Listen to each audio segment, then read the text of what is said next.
Buenas tardes, hemos visto sobre este tema, flexión compuesta, dos videos, parte A y B, desarrollando los aspectos teóricos.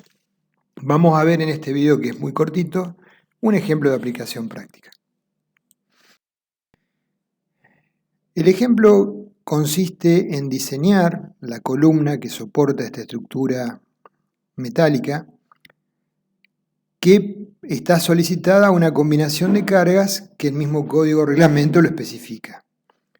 Por un lado está el peso propio de la estructura, D, por otro lado las sobrecargas aplicadas sobre la cubierta, LR, y por otro lado la acción del viento, omega. Vamos a estudiar las diferentes combinaciones de diseño y luego trataremos de diseñar una columna que por la dimensión de altura, fíjese que son 8 metros, tiene, va a ser una columna armada con chapas soldadas, con sección rectangular para que tenga una inercia adecuada según ambos ejes principales, de acero a L24.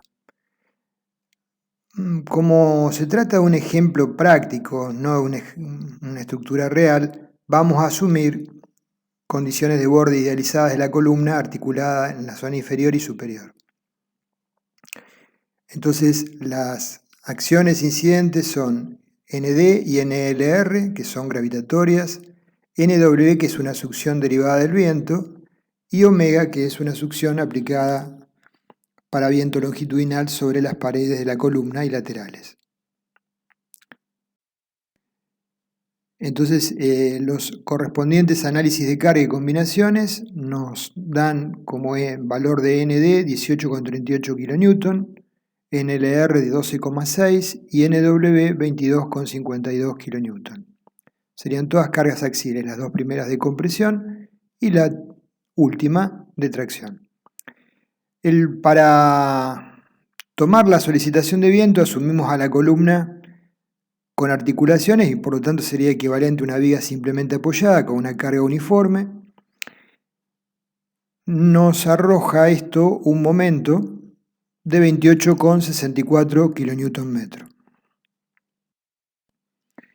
Las correspondientes condiciones a evaluar es como mínimo 1,40 de D, 1,20 de D más 1,60 de LR, 0,9 de D más 1,3 de omega más 0,5 de LR, 0,9 de D más 1,3 de omega y 0,9 de D menos 1,3 de omega.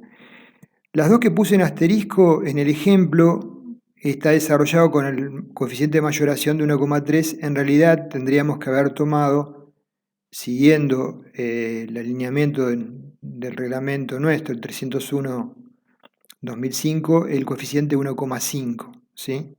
Sería una cuestión a salvar. Reemplazando los valores anteriores tenemos las 4 solicitaciones mayoradas. 1,40 de ND, 1,20 de ND más 1,60 de LR, 1,20 de la tercera, y la cuarta. La primera es compresión, no es determinante. La segunda es compresión, es 42,22 kN, que sería la más determinante en cuanto a las fuerzas de compresión. La tercera nos da una fuerza de tracción baja, 1,05 kN, y un momento de 37,23 kN. Y la cuarta nos da una solicitación de tracción, 12,73, ya mayor, y un momento del mismo orden.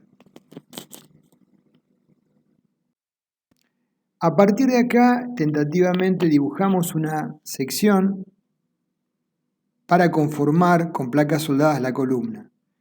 14 centímetros de ancho, con un espesor de 0,32 milímetros, 1/8 de pulgada, una altura de 34 centímetros el alma, ¿sí? Con un espesor también de 1 pulgada,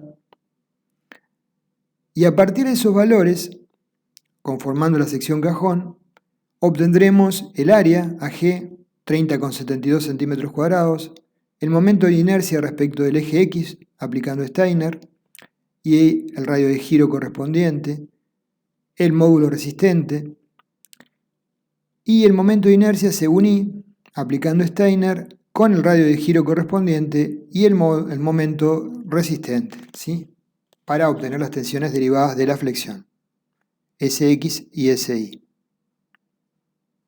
Veremos si esta sección puede tomar estas solicitaciones mayoradas o hay que hacer una adecuación. Entonces vamos a verificar dos situaciones críticas, compresión simple por un lado y la solicitación de flexotracción por otro, que son las a priori determinantes para verificar el diseño de la columna. Suponemos que en la dirección del eje Y, el eje de menor inercia, a 4,50 metros de altura, hay una restricción al pandeo en ese plano. Lo que estamos asumiendo es que vamos a colocar un puntal con cruces de San Andrés adecuadamente vinculadas para inmovilizar ese punto en el plano del cerramiento. No debemos olvidar que esta hipótesis conlleva este esquema estructural y que luego hay que trasladarlo a los planos, ¿sí? Para compresión simple tenemos las esbelteces en ambos planos. En el plano lambda X sería K sub X, que es 1 porque es articulado por L, 8 metros, sobre Rx, y lambda I sería K sub I, que es 1, por L, que es 4,50, por lo que acabamos de mencionar, sobre Ri.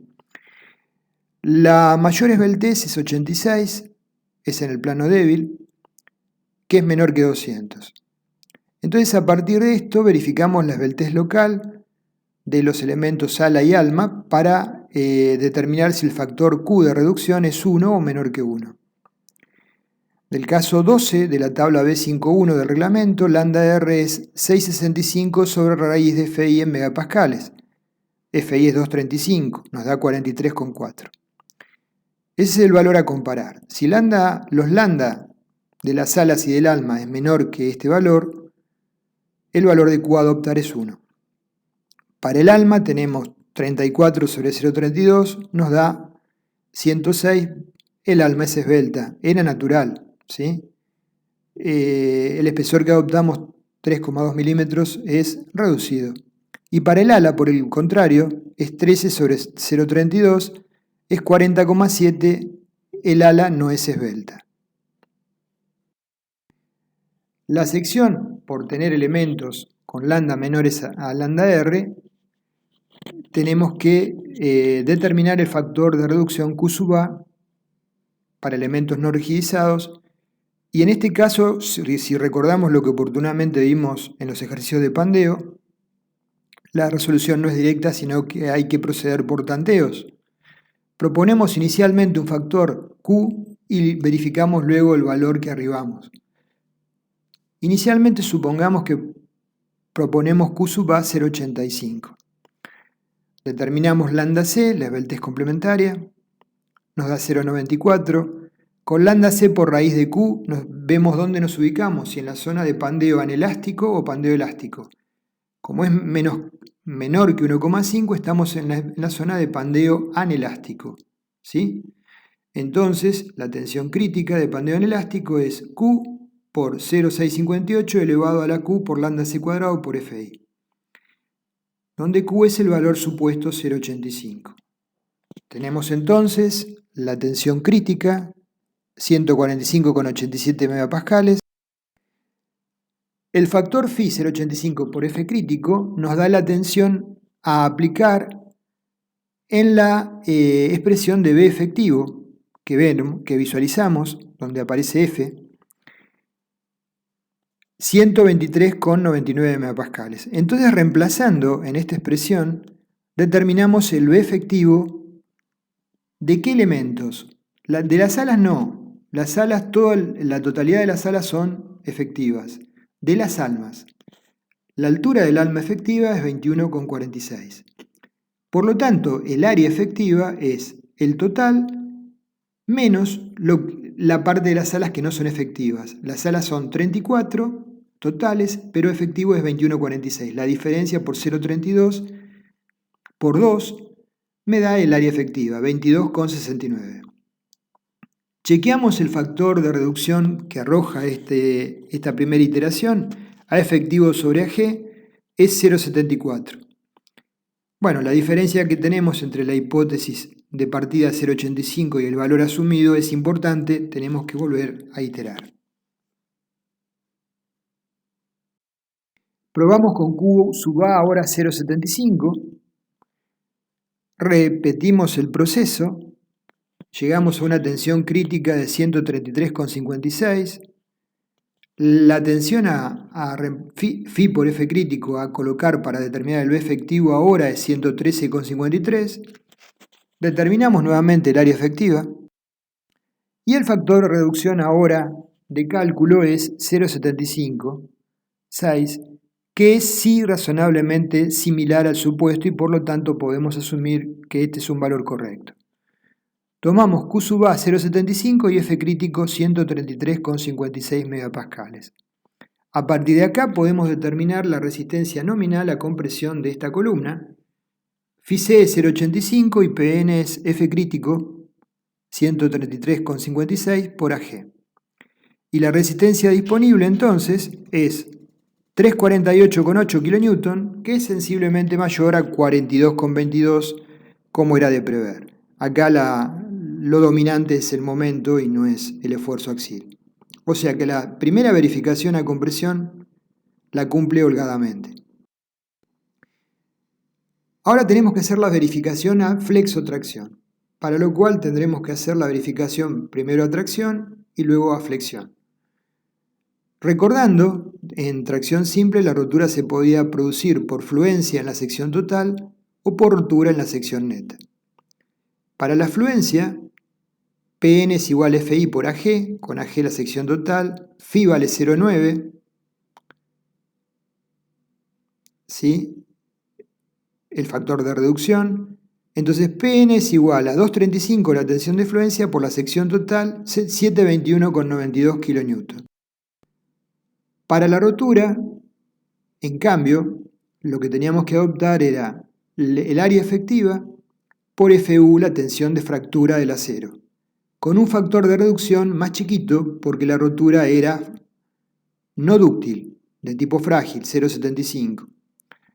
Reemplazando y asumiendo que A efectivo es igual a G, como simplificación porque no lo es, Pn es 1136,64 kN. Obtenemos la resistencia disponible de la fluencia y de la rotura. La menor de ambas es la que define la resistencia a tracción. 649,73 define la resistencia disponible a tracción de la columna. En cuanto a la resistencia nominal a flexión, tenemos que verificar el pandeo local del ala, el pandeo local del alma y el pandeo lateral torsional. La menor de las tres resistencias va a ser la que defina la resistencia nominal a flexión. Eso lo vimos en los videos de vigas. Los pueden repasar. En cuanto al pandeo local del ala, tenemos lambda B sobre T es 13 sobre 0,32, 40,7. ¿Sí? Lambda P es algo menor, pero lambda R es 43,4. Es decir, que el ala no es compacta, pero tampoco es esbelta. Lambda es mayor que lambda P y menor que lambda R. Con base a eso, el momento nominal es el momento plástico menos el momento plástico menos MR por lambda menos lambda P sobre lambda R menos lambda P menor o igual que MP. El momento plástico es el módulo resistente plástico ZX por FI, 79,59 kN/m, y MR es FI por el módulo resistente efectivo. Si la máxima tensión es 235 MPa, B efectivo es igual a B, entonces podemos tomar como módulo resistente el total calculado para la sección 121,20 centímetros cúbicos. Por lo tanto, MR lo obtenemos en forma directa. Reemplazando en la ecuación tenemos la expresión Mn es igual a 68,09 kN/m. El pandeo local del alma se aplica a la tabla B5.1 en forma conservadora para flexotracción. tenemos que verificar de la tabla que el área de la sala sobre el área del alma sea menor que 2, lo cumple. Y que la altura y la altura h del alma sobre el espesor de la misma es 106. Por lo tanto, tenemos que lambda es menor que lambda p, la sección se plastifica, mn es igual a mp, y el valor de mp es zx por fi, 79,59 kN/m, que sería el valor que arrojaría esta verificación. Con respecto al pandeo lateral torsional, las cargas suponemos aplicadas en el alma. El valor de LB es de 4,5 metros porque el puntal con las correspondientes cruces que impedían el desplazamiento y giro en ese punto está ubicado a esa altura respecto del nivel de suelo. Entonces lambda P es LP sobre RI. La expresión de LP es la que visualizamos, 26 veces el radio de giro de RI sobre MP por la raíz de J, el momento de rigidez torsional por el área. J lo podemos obtener para una sección hueca con la expresión que visualizamos. LB es 4,50 y LP es 4,95. Por lo tanto, podemos llegar al momento MN al momento MP. Por ende, el menor valor obtenido surge del pandeo local del ala, 68,09 kN/m. Entonces, vamos ahora, sí, para verificar la situación de flexotracción, a las ecuaciones de interacción. Si PU sobre phi PN es menor que 0,2, corresponde la ecuación H11B, ¿sí? Que es la que vemos en la imagen. Entonces, ¿qué quiere decir? Que el valor de la fuerza axial no es dominante, ¿sí? Frente a la solicitación de flexión. Entonces, reemplazando en la expresión de interacción, PU sobre 2 phi por PN más MUX sobre phi B por MNX debe ser menor o igual que 1. PU lo tenemos como dato, PN también, MUX y MNX también. El cociente nos da 0,63, que es menor que 1, por lo tanto, la columna verifica a flexotracción. Previamente hicimos la verificación a compresión, por lo tanto, la columna que hemos planteado verifica. Podríamos, eventualmente, evaluar, reducir la sección un poquito porque verifica con cierta holgura. La compresión con mucha holgura y esta solicitación de flexotracción con cierta holgura. Siempre considerando que bajo el nivel de cargas de servicio las deformaciones que se produzcan en la columna sean compatibles con el uso de la estructura, ¿sí? Porque una cosa es cumplir las condiciones límites últimas y otra cosa es que verifiquen las condiciones de servicio. Entonces, en función del requerimiento de la máxima deformación que podrá tener la columna en el coronamiento o en el centro de la luz, y adoptamos esta hipótesis tan particular de articulado a articulado, la máxima deformación sería en el centro de la luz de la columna, tendríamos que chequear esa flecha con respecto a la flecha admisible. Y de esa forma completar el diseño. Luego, por supuesto, materializar las uniones tal cual las hemos planteado. Si supusimos una articulación, materializarla como tal.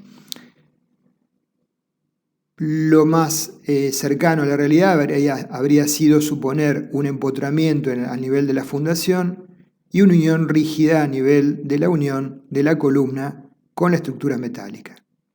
Una unión rígida desplazable. Bueno, con esto cerramos el presente video, es un ejemplo simplemente. Gracias.